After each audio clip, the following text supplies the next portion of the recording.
game any harder for any Commanders fans out there. Another good matchup, this was the Sunday night game. I definitely could say I enjoyed this one too.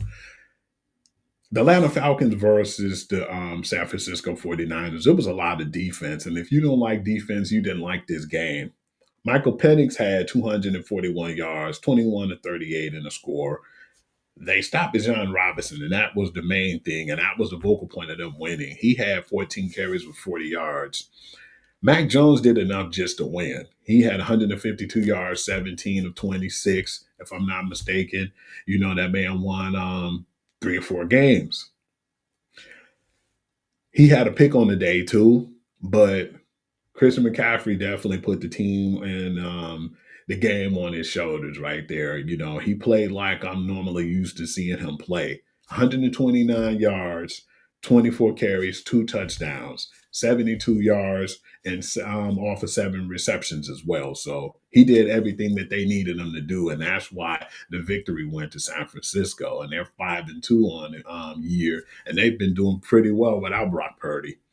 The controversy was that they felt like Mac Jones was supposed to have been picked there in the draft when, they ended up picking Trey Lance too. So yeah, I want to see how this work out when Brock Purdy come back. I still feel like Brock Purdy is a more polished quarterback, and when he's healthy and when he has his healthy pieces playing, they look well. So I want to see what's going to happen when he's able to play again. That final score was 20-10. I want to move on to the Monday night football games. This is going to be one that I wanted to talk about because I was very excited. I picked the Lions, but I was nervous because when I found out Taylor Decker, Kirby Joseph and Tyrion Arnold was, practicing, but he didn't play. I like to give credit where credit is due with this team too, because the defense stepped up. You had guys, that I didn't even know at the time, that I seen it play really good. Like Hallett, he played well. Nick Whiteside, who played for the Colts at one point, stepped up. You had Amik Robertson, who definitely is looking for the challenge. It was guys that I'm not normally used to saying, you know, and they played well. I was really surprised in seeing that too. You had a lot of good pass rush. Derek Barnes stepped up. Man, Aleem McNeil came back. The front looked good. Just was really exciting, and it was a really good victory for the Detroit Lions. Like to give credit where credit is due. Um, Kelvin Shepard, he looked good as their defensive coordinator. I know some of the games people were saying, man, we missing Aaron Glenn. I know Aaron Glenn would like it to be the other way, where he were back here, especially with an 0-7 New York Jets team. But we've been doing what we have to do, and I know a lot of people get tired of saying the next man up. But in this case, it was the next man up.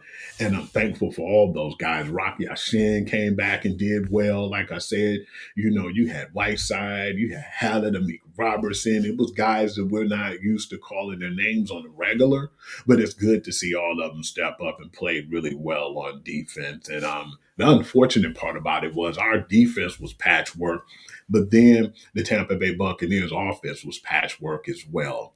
You know, Amika Nguka.